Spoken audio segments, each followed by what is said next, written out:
ពេលព្រឹកព្រលឹមយូរញ៉ាំសែនស្រស់ពេលនឹងសំកងមកជីពេញព្រៃ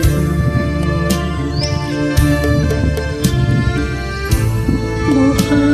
ឈើព្រៃគឺខ្ចីសំខំសំខ្លួនសបាយ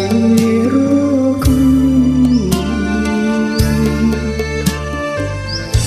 ទឹកអូយាណាខោភ្លុកភ្លុកធ្លាប់លងធ្លាប់ក្បោស្រស់ស្រាយនេះចិត្តខ្ញុំចំណែកផ្លែកបានសូមអ្នកជួយស្មើស្ទុំចិត្តខ្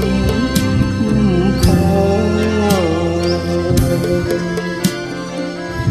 ខ្ញុំស្រឡាញ់គេធ្វើមួយជាបីតែគេបែកទេខ្ញុំវិញទេអូនចិត្តអើយខំអំពើកន្លងមិនគួរចំណងចងចិត្តដល់អង្គលោកមានតាព្រៃភ្នំទាំងឡាយ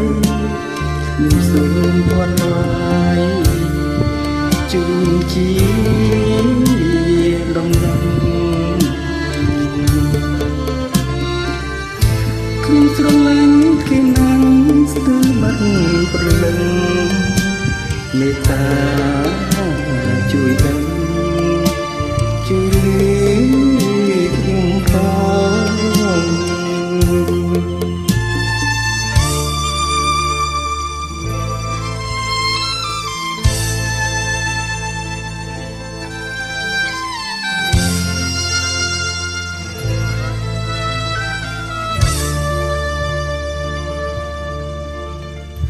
ទូងស្លា